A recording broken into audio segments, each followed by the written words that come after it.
ध्यान यात्रा की इस श्रृंखला में आपका स्वागत है। मैं इस श्रृंखला में भगवान ओशो द्वारा दिए गए अमूल्य प्रवचनों का सार प्रस्तुत कर रहा हूं। यदि आपने इस यात्रा के पिछले भाग नहीं सुने हैं तो कृपया उन्हें जरूर सुनें, क्योंकि यह एक ऐसी साधना है जो चरण दर चरण तुम्हें गहराई में ले जाती है और बिना पहले कदमों को समझे आगे बढ़ना अधूरा रह जाएगा। प्रस्तुत है इस श्रृंखला का अगला भाग। अपने प्रवचन के प्रारंभ में ओशो कहते हैं, आज मैं आपसे एक सीधी बात करूंगा जो आपकी सोच और आपकी जिंदगी दोनों बदल सकती है। आप सोचते हैं, क्या विज्ञान और धर्म लड़ते हैं? क्या ध्यान मतलब किसी भगवान या मूर्ति को देखकर बैठना है, या तपश्चर्या का मतलब सिर्फ शरीर को सताना है? अगर आप भी इन सवालों के पीछे भागते रहे हैं तो यह वीडियो आपके लिए है। दो बातें याद रखिए, विज्ञान दे सकता है सुविधा, धर्म दे सकता है शांति, पर असली चमत्कार उनका मेल है। एक ऐसी संस्कृति का मेल जिसमें विज्ञान शरीर बने और धर्म आत्मा, तभी जीवन पूरा होता है। और यही नहीं, सच्चा ध्यान किसी का ध्यान नहीं होता, वह एक ऐसी अवस्था है जहां सिर्फ चेतना बचती है। ऐसा सुनते ही दिमाग में सवाल उठता है, अगर हम किसी का ध्यान छोड़ दें तो क्या खो देंगे? आज हम इसे खोल कर रख देंगे। एक छोटी सी कहानी है। एक बादशाह बिस्तर पर बीमार पड़ा, दवा न काम आई। गांव के अमीरों के कोट लाए गए, पर वे शांति से नहीं भरे थे। आखिरकार उस शांत बांसुरी वाले के पास पहुंचे, पर उसके पास कोट नहीं था। परिणाम क्या हुआ? बादशाह नहीं बचा। यह कहानी सिर्फ कहानी नहीं है, यह प्रतीक है। समृद्धि बिना शांति और शांति बिना समृद्धि दोनों ही अधूरे हैं। यही वह असली चुनौती है जो हम आज भी झेल रहे हैं। हम ध्यान में अक्सर धोखा खा जाते हैं। हम धारणा कर लेते हैं और उसे ध्यान समझ लेते हैं। हम किसी मूर्ति, किसी नाम, किसी विचार की कल्पना में फंसकर सोचते हैं कि हमने परमात्मा पा लिया। पर असली मिलन तब होता है जब कल्पना गिरती है और चेतना अकेली रह जाती है। वो पल जब बूंद सागर में गिरी हुई महसूस हो, और तभी जीवन बदलता है, न कि केवल शब्दों में। आज इस वीडियो में मैं आपको 3 चीजें बताऊंगा जिन्हें समझकर आपकी साधना वहीं से शुरू होगी जहां अब तक रुकी हुई थी। नंबर 1, ध्यान क्या नहीं है और क्यों किसका ध्यान करना खतरनाक हो सकता है। नंबर 2, तपश्चर्या का असली मतलब क्या है? शरीर का दमन नहीं, आत्मा का विकास। नंबर 3, और सबसे जरूरी, कैसे विज्ञान और धर्म का संतुलन आपकी प्रैक्टिकल लाइफ में शांति और सुविधा दोनों ला सकता है। अगर आप तैयार हैं अपने भीतर जीने को, न कि सिर्फ विषयों का स्मरण रखने को, तो इस वीडियो को पूरा देखिए, दिल से सुनिए, क्योंकि यह सिर्फ ज्ञान नहीं, एक संभाव्य परिवर्तन है।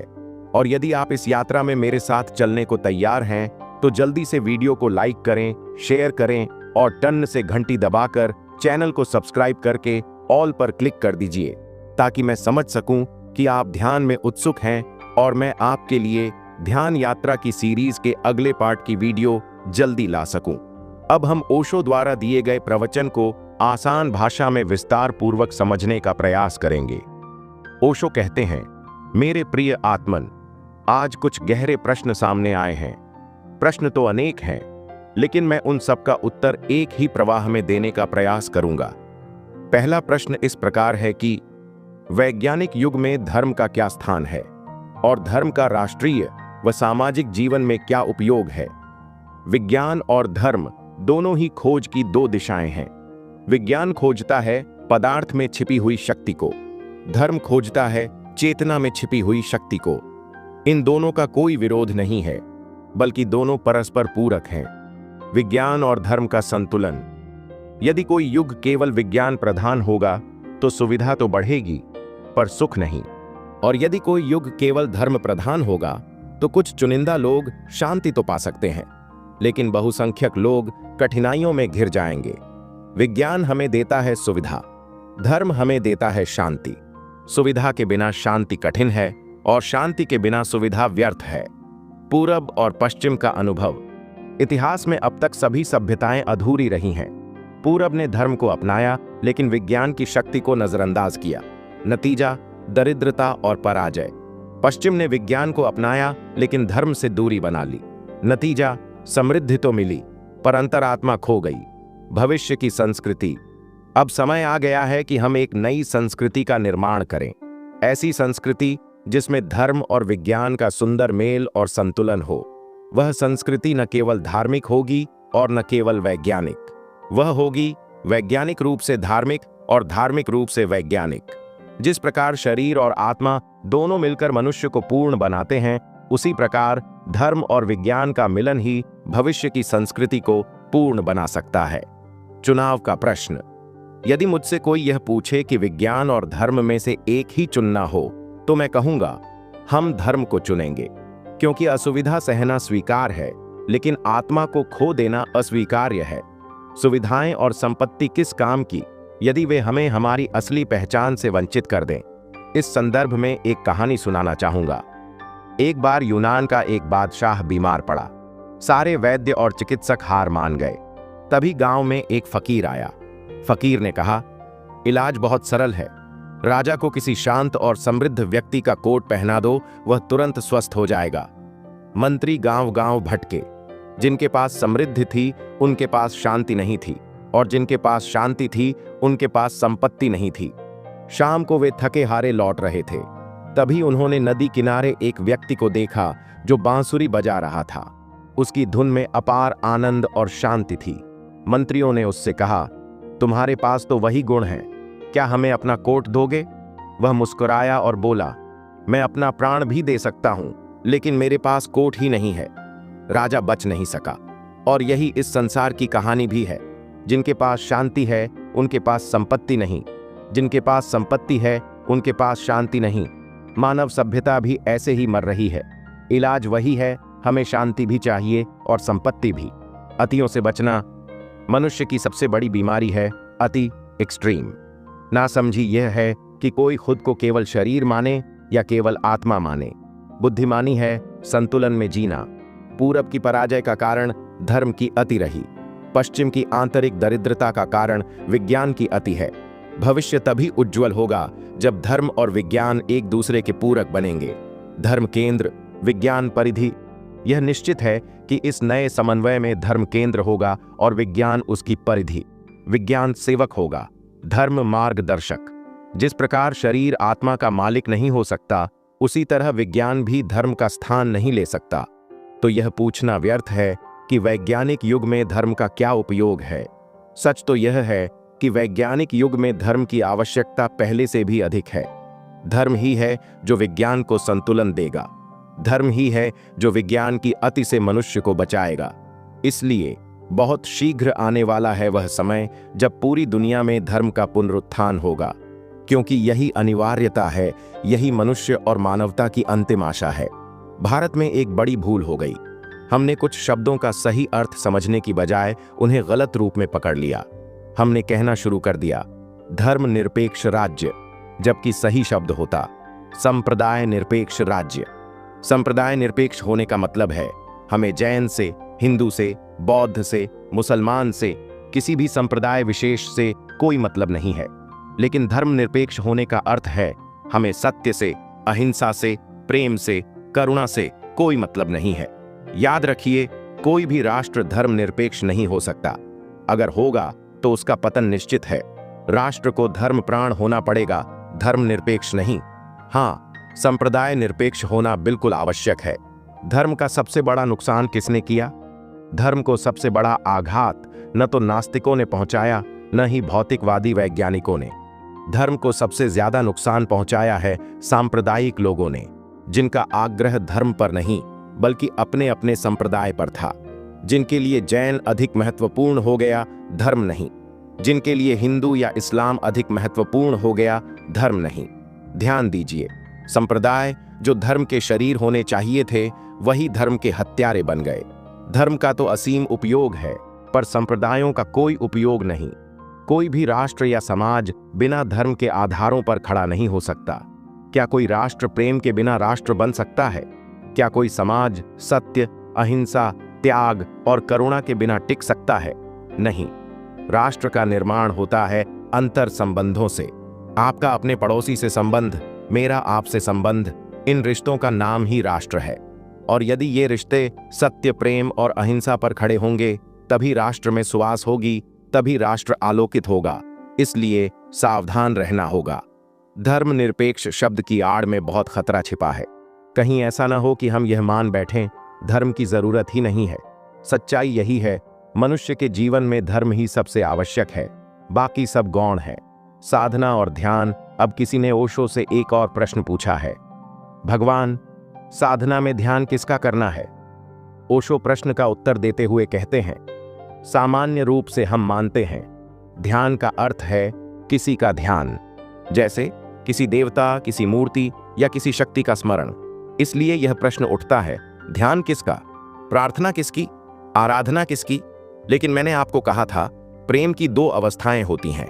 नंबर 1, प्रेम एक संबंध की तरह, जहां हम पूछते हैं प्रेम किससे। नंबर 2, प्रेम एक मनोस्थिति की तरह, जहां हम पूछते हैं प्रेम मेरे भीतर है या नहीं। सच्चा प्रेम वही है जिसमें किस्से का प्रश्न ही न बचे, और सच्चा ध्यान भी वही है जिसमें किसका का प्रश्न ही न हो। ध्यान का असली अर्थ क्या है? ध्यान का मतलब है स्मरण में आए सभी विषयों, सभी विचारों, सभी कल्पनाओं को गिरा देना। जब चित्त बिल्कुल खाली रह जाए और शेष रह जाए केवल चेतना, अवेयरनेस, जागरूकता, उस अवस्था का नाम है ध्यान। जैसे एक दीपक है, चाहे उसके आसपास कुछ न भी हो, वह स्वयं प्रकाश देता रहेगा। वैसे ही जब मन से विचार, कल्पना और विषय सब विलीन हो जाते हैं, तब चेतना अकेली रह जाती है।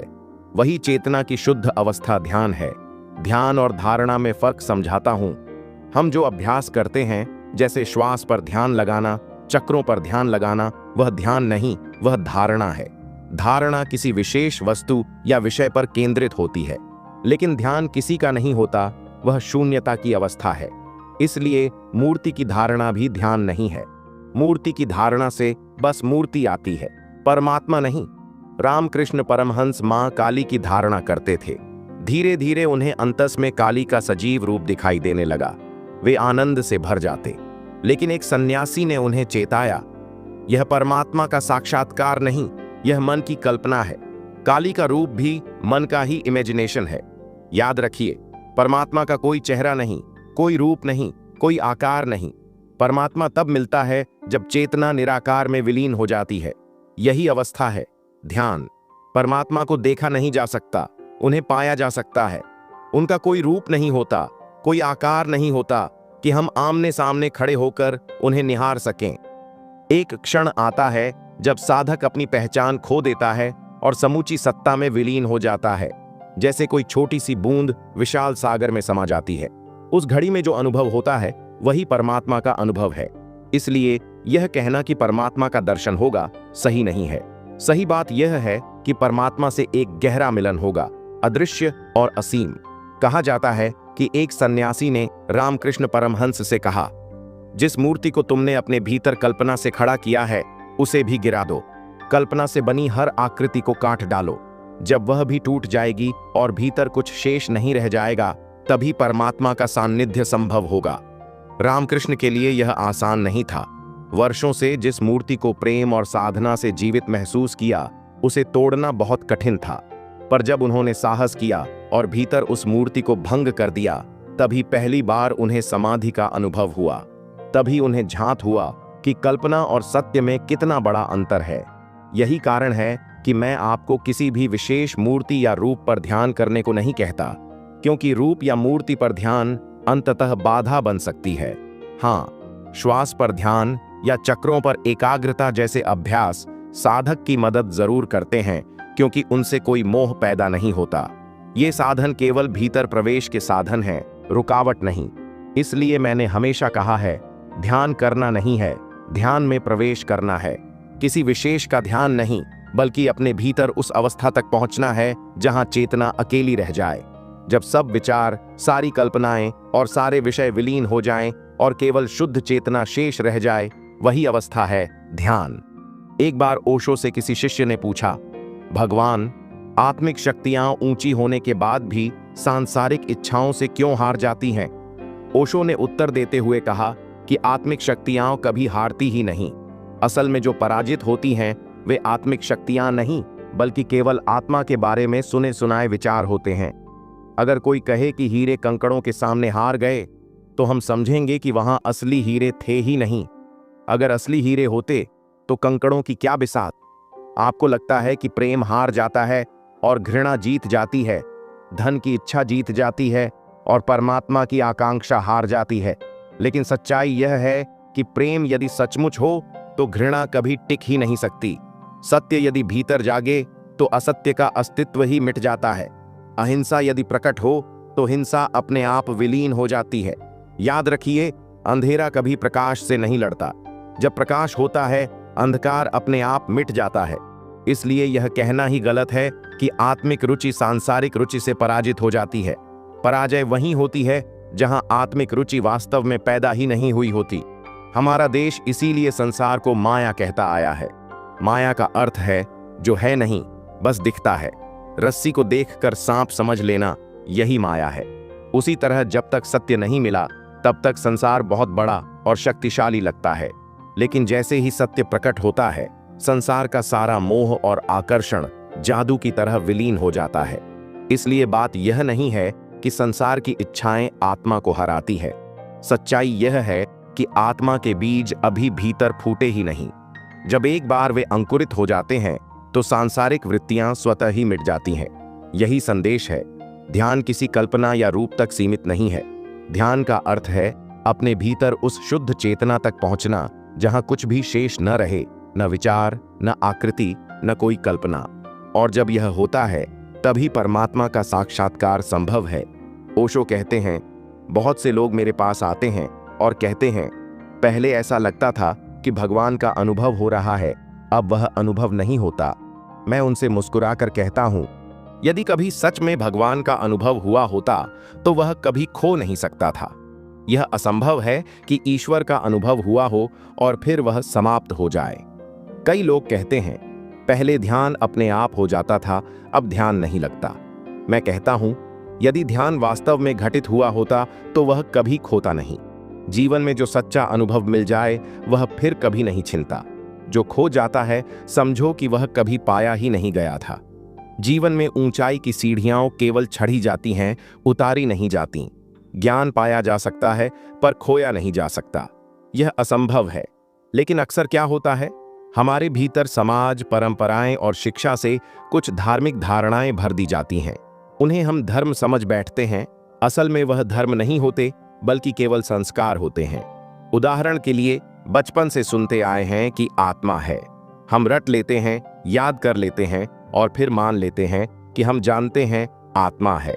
लेकिन सच यह है कि हमने आत्मा का अनुभव नहीं किया, केवल दूसरों से सुनी हुई बातों को दोहरा रहे हैं।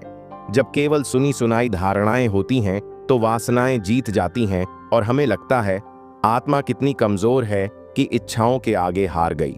सच तो यह है कि आत्मा आपके पास थी ही नहीं, सिर्फ समाज द्वारा डाली हुई एक कल्पना थी। जब आत्मा सच में जागती है तो सांसारिक वासनाएं स्वतः विलीन हो जाती हैं। ठीक वैसे ही जैसे सूरज उगते ही अंधकार समाप्त हो जाता है। सूरज को अंधकार से कभी लड़ना नहीं पड़ता, उसका होना ही अंधकार की पराजय है।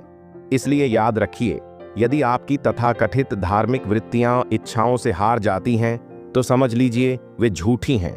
उन्हें बाहर फेंक दीजिए। जब तक हम झूठे सहारे पकड़कर चलते हैं तब तक असली साधना का द्वार नहीं खुलता। हम में से अधिकांश लोग सपनों में जीते हैं। हम भिखारी हैं लेकिन अपने को बादशाह मानते रहते हैं। फिर जब जेब में हाथ डालते हैं और कुछ नहीं पाते तो दुखी हो जाते हैं। ठीक वैसे ही हम खुद को धार्मिक मानते हैं, मंदिर जाते हैं, व्रत उपवास रखते हैं, दान पुण्य करते हैं, लेकिन यह सब केवल धार्मिक होने का भ्रम है। सच्चा धर्म वही है जो इच्छाओं को मिटा दे। यदि कोई प्रवृत्ति वासना के सामने टिक नहीं पाती तो जान लीजिए वह धर्म नहीं है। और जिस दिन कोई ऐसी आंतरिक शक्ति आपके भीतर जाग जाए कि सांसारिक प्रवृत्तियां स्वतः लुप्त हो जाएं, उस दिन समझिए सच्चा धर्म अवतरित हुआ है। जैसे सुबह सूरज उगने पर अंधेरा स्वयं गायब हो जाता है, ऐसे ही जब आत्मा जागती है तो वासनाएं कहीं खोजने पर भी नहीं मिलती। एक मित्र ने ओशो से पूछा, भगवान, क्या साधना में तपश्चर्या की जरूरत है? ओशो ने कहा, मैं कहता हूं हाँ, लेकिन तपश्चर्या का अर्थ समझना होगा। हम तपश्चर्या को अक्सर गलत समझते हैं। कोई धूप में खड़ा है, कांटों पर लेटा है, भूखा बैठा है, हम सोचते हैं यही तपश्चर्या है, लेकिन यह केवल शरीर को कष्ट देना है। सच्ची तपश्चर्या है शरीर की शुद्धि, विचारों की शुद्धि और भावनाओं की शुद्धि। शरीर से शून्यता, विचारों से शून्यता और भावनाओं से शून्यता। उपवास का भी यही अर्थ है। उपवास का मतलब केवल भोजन न करना नहीं है। उपवास का अर्थ है परमात्मा के निकट होना, आत्मा के सान्निध्य में रहना। भूखा रहना केवल शरीर के पास होना है, आत्मा के पास नहीं। भूखा व्यक्ति बार बार भोजन के बारे में सोचता है, उसका ध्यान पेट और रोटी में लगा रहता है। ऐसा व्यक्ति आध्यात्मिक नहीं बल्कि और ज्यादा शारीरिक होता है। यदि भूखे रहने में कोई महानता होती तो दरिद्र देश सबसे अधिक आध्यात्मिक होते। पर वास्तविकता यह है कि गरीबी और आध्यात्मिकता का कोई संबंध नहीं है। भारत का धार्मिक स्वर्णकाल तब था जब यहाँ अपार समृद्धि थी। महावीर और बुद्ध राजघरानों से थे, तीर्थंकर राजाओं के पुत्र थे। कभी भी दरिद्र घर में कोई तीर्थंकर नहीं हुआ। कारण साफ है, जब जरूरतें पूरी हो जाती हैं तभी आत्मा की ओर मुड़ने की प्यास पैदा होती है। दरिद्र व्यक्ति शरीर के बोझ से मुक्त नहीं हो सकता, क्योंकि उसकी सारी चिंता केवल रोटी है। समृद्धि वह जमीन है जहां से आत्मा की खोज शुरू होती है। इसलिए मैं गरीबी को अध्यात्म का पर्याय नहीं मानता, न भूखे मरने को आध्यात्मिकता कहता हूं। सच्ची तपश्चर्या का अर्थ है आत्मा के निकट होना। महावीर के उपवास भी भूखे रहने के नहीं थे, वे उपवास थे आत्मा के साथ होने के। और जब आत्मा का सान्निध्य मिल जाता है तो शरीर का बोध स्वयं मिट जाता है। फिर दिन, महीने, साल जैसे बीत जाएं। महावीर के बारे में कहा जाता है कि 12 वर्षों की तपश्चर्या के दौरान उन्होंने मात्र 350 दिनों में ही भोजन लिया। कई बार पूरा महीना और 2-2 महीने भी बिना भोजन के बीत गए। अब प्रश्न उठता है, क्या यह संभव है कि कोई व्यक्ति महीनों तक भूखा रह सके? एक साधारण मनुष्य तो भूख से मर ही जाएगा, लेकिन महावीर नहीं मरे, क्योंकि उन क्षणों में उन्हें शरीर का बोध ही नहीं था। वे आत्मा के इतने निकट थे कि शरीर का होना भी भुला बैठे थे। यह एक गहरा रहस्य है। जब साधक को शरीर का बोध मिट जाता है तब शरीर एक अलग व्यवस्था से काम करने लगता है। उसे भोजन की उतनी आवश्यकता नहीं रह जाती। और जैसे जैसे मनुष्य आत्मा की गहराई में प्रवेश करता है वैसे वैसे वह सूक्ष्म ऊर्जा का अनुभव करने लगता है, ऐसी ऊर्जा जो सामान्य व्यक्ति को उपलब्ध नहीं हो पाती। महावीर का बिना भोजन रहना भूखे रहने की मजबूरी नहीं था, बल्कि आत्मा के सान्निध्य में होने की अवस्था थी। उपवास और अनाहार का भेद। एक बार एक सन्यासी मेरे पास आए और बोले, आज मैंने उपवास किया। मैंने कहा, उपवास नहीं, अनाहार किया होगा। वे चौंक गए। अनाहार और उपवास में क्या अंतर है? मैंने समझाया, अनाहार का अर्थ है भोजन न करना, लेकिन भोजन के ही विचारों में डूबे रहना। उपवास का अर्थ है भोजन का स्मरण ही न रहना, आत्मा के चिंतन में डूब जाना। अनाहार शरीर को कष्ट देना है, अहंकार को तृप्त करना है, जबकि उपवास आत्मा के निकट होना है।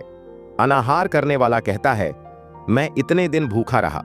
उसे प्रशंसा मिलती है, सम्मान मिलता है, यह अहंकार का सुख है। परंतु उपवास करने वाला भोजन को भूल जाता है। उसे न भूख याद रहती है न शरीर, वह केवल आत्मा के अनुभव में लीन हो जाता है। तपश्चर्या का असली अर्थ क्या है? सच्ची तपश्चर्या शरीर को दुख देने में नहीं है। तपश्चर्या वह विज्ञान है जो साधक को यह भूलने में मदद करता है कि मैं शरीर हूं, और यह जानने में मदद करता है कि मैं आत्मा हूं। लेकिन दुख की बात यह है कि दुनिया में अनेक भ्रांत तपश्चर्याएं चल पड़ी हैं। लोग शरीर को पीड़ा देते हैं और सोचते हैं कि यही साधना है। असल में यह साधना नहीं, केवल आत्महिंसा है। बहुत से लोग शरीर को कष्ट देने में आनंद लेते हैं।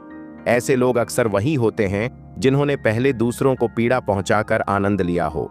आज वे वही हिंसा अपने ऊपर दोहरा रहे हैं। यह धर्म नहीं है, यह बीमारी है। तपश्चर्या आत्महत्या का मार्ग नहीं है, यह मृत्यु की ओर ले जाने वाली वृत्ति नहीं है। तपश्चर्या जीवन की पूर्णता की ओर ले जाती है। यह मृत्यु से नहीं बल्कि अमृत से जुड़ी है। भागना नहीं, रूपांतरण है तपश्चर्या। अक्सर लोग साधना को त्याग और भागने से जोड़ लेते हैं। कोई अपनी पत्नी या परिवार को छोड़ देता है और सोचता है यही संन्यास है, लेकिन भीतर उसका मन उसी पत्नी या परिवार का चिंतन करता रहता है। ऐसा त्याग केवल भ्रम है। सच्ची तपश्चर्या यह है कि प्रियजन पास बैठा हो और फिर भी उसका चिंतन समाप्त हो जाए।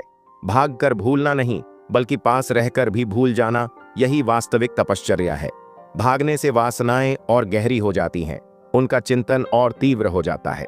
सच्चा सन्यासी वह है जो वासनाओं का रूपांतरण करता है, न कि उनसे भागता है। इसलिए स्मरण रखें, तपश्चर्या त्याग नहीं है, तपश्चर्या रूपांतरण है। यह रिनंसिएशन नहीं बल्कि ट्रांसफॉर्मेशन है। लोभ और स्वर्ग का भ्रम। दुनिया में करोड़ों लोग गलत तपश्चर्याओं में कष्ट भोग रहे हैं। वे सोचते हैं शायद स्वर्ग मिलेगा, शायद नरक से बच जाएंगे, शायद मोक्ष प्राप्त होगा। यह सब भी लोभ है।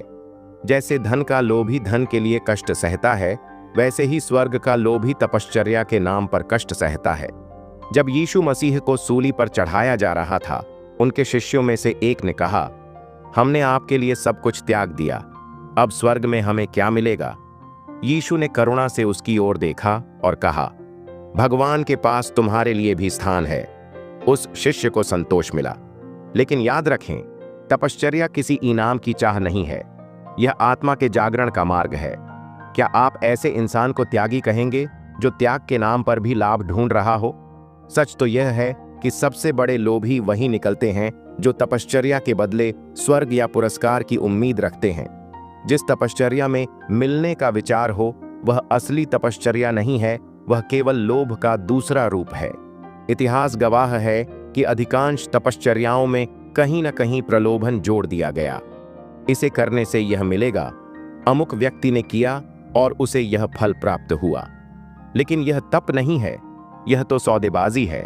सच्चा तपस्वी वही है जिसकी तपश्चर्या सिर्फ एक उद्देश्य के लिए है, स्वयं को जानने के लिए। यह सोचकर नहीं कि आत्मज्ञान से स्वर्ग मिलेगा या मोक्ष मिलेगा, बल्कि इसलिए कि यदि स्वयं को न जाना तो जीवन को जानना ही अधूरा रह जाएगा। जिसे थोड़ा भी बोध होगा, उसके भीतर यह प्रश्न अवश्य उठेगा, मैं कौन हूं? मेरे भीतर यह चेतना कहां से आती है? और यह जानने की उत्कंठा ही असली तपश्चर्या है। तपश्चर्या शरीर को कष्ट देने का नाम नहीं है। हाँ, इसके दौरान कुछ ऐसे अनुभव जरूर हो सकते हैं जो बाहर से देखने वाले को देह दमन जैसे प्रतीत हों, लेकिन उनका सार वैसा नहीं होता। जरा सोचिए, क्या महावीर की मूर्तियों को देखकर ऐसा लगता है कि यह कोई दुखी और पीड़ित शरीर है? उनके तेजस्वी स्वरूप को देखकर तो आनंद और शांति ही झलकती है, लेकिन उनके पीछे चलने वाले कई सन्यासी, उन्हें देखकर लगता है जैसे जीवन सूख गया हो। उनके चेहरों पर न ताजगी है न आनंद, केवल कठोरता और उदासी। यह देह दमन है, यह लोभ का परिणाम है, तपश्चर्या नहीं। महावीर ने वस्त्र क्यों छोड़े, यह समझना जरूरी है। उन्होंने वस्त्र इसलिए नहीं छोड़े कि वस्त्र त्यागना चाहिए। उन्होंने वस्त्र इसलिए छोड़े क्योंकि नग्न होने में एक गहरा आनंद था। उस आनंद ने वस्त्रों को बोझ बना दिया। जो पीछे चलने वाले हैं, वे वस्त्र इसलिए छोड़ते हैं क्योंकि सोचते हैं यह तप है, उनके लिए वह कष्ट है। और यही फर्क है। महावीर का नग्न होना आनंद था, दूसरों का नग्न होना कष्ट है। याद रखिए, तपश्चर्या आनंद का दूसरा नाम है। यदि उसमें पीड़ा दिख रही है तो समझ लीजिए कि वहां अहंकार और लोभ काम कर रहे हैं। सच्ची तपश्चर्या मन और देह का सहयोग लेकर आत्मा में डूबने की विधि है। कठिन है परंतु असंभव नहीं। सोचिए, बरसात में खड़े रहना कठिन है या अपमान मिलने पर क्रोध न उठाना? कांटों पर लेटना कठिन है या पत्थर खाने पर भी प्रतिशोध का भाव न उठना? असली तपश्चर्या बाहर की कठोरता नहीं, भीतर की परिवर्तनशीलता है। धूप में खड़े रहना या नंगे रहना केवल अभ्यास है। आदिवासी भी नंगे रहते हैं, क्या हम उन्हें तपस्वी मानते हैं? नहीं, क्योंकि यह उनका सहज जीवन है। इसमें कोई आध्यात्मिक अर्थ नहीं है। सच्ची तपश्चर्या वही है जो आनंद का परिणाम बने। जब तप आनंद में बदल जाता है तब वह सत्य होता है, और जब वह केवल कष्ट और दमन बनकर रह जाए तो वह आत्महत्या की छिपी हुई प्रवृत्ति है, कोई अध्यात्म नहीं। यही कारण है कि आने वाले समय में यदि समझ विकसित हुई तो ऐसे सन्यासियों को मंदिरों में नहीं, चिकित्सालयों में जगह मिलेगी। क्योंकि जो अपने शरीर को पीड़ा देने में आनंद लेता है वह भीतर से बीमार है। बीमारी दो तरह की हो सकती है, एक शरीर को भोगने में रस लेना, दूसरी शरीर को कष्ट देने में रस लेना। दोनों ही रोग हैं। स्वस्थ वही है जो शरीर का उपयोग केवल साधन के रूप में करे, न भोग के लिए न त्याग के लिए। उसके आनंद का स्रोत केवल आत्मा हो।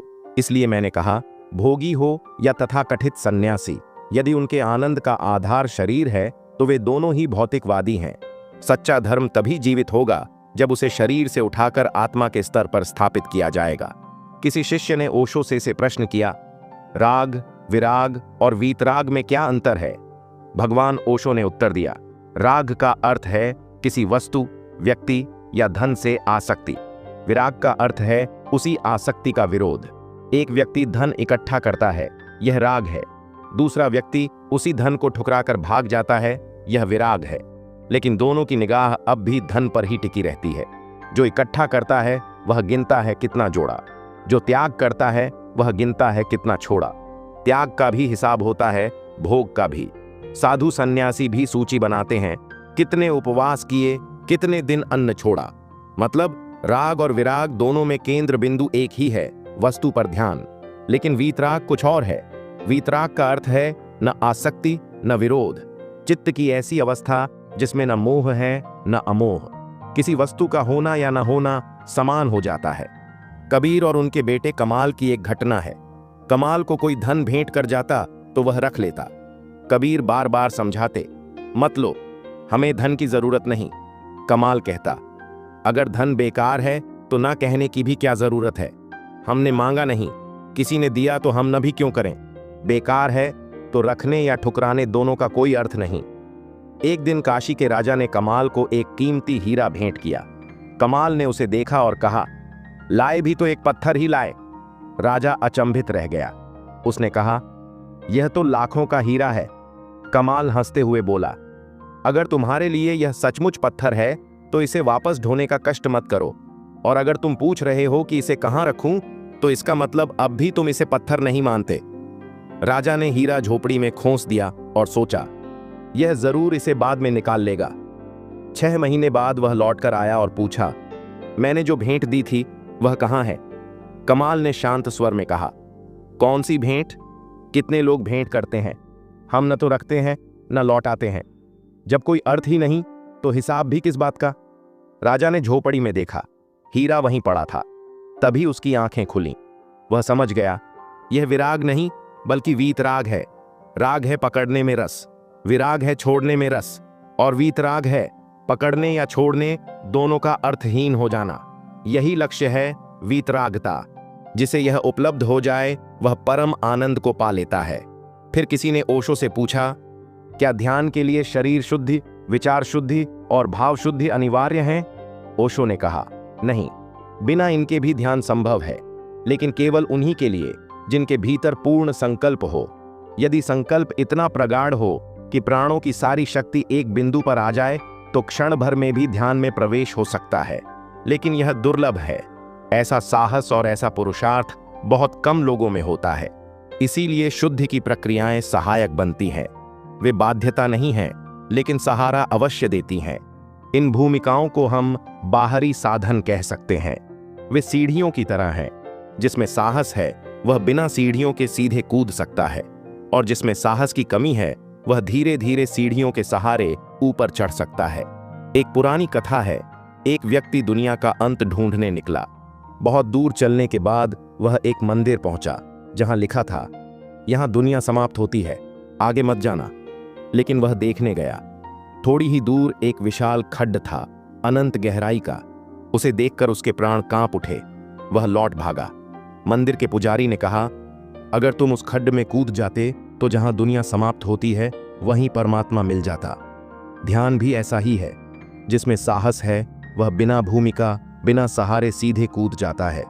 बाकी लोगों के लिए शुद्धियाओं, विधियाओं और साधन आवश्यक बन जाते हैं। यदि यह संदेश आपके हृदय को छू गया हो तो इसे और लोगों तक अवश्य पहुंचाएं। लाइक करें, चैनल को सब्सक्राइब करें और घंटी का निशान दबाएं ताकि ध्यान साधना की इस यात्रा का कोई भी हिस्सा आपसे छूट न जाए। मिलते हैं अगले भाग में। और हाँ, कमेंट में लिखिए, मैं तैयार हूं। मैं आपकी प्रेरणा से प्रेरित होऊंगा।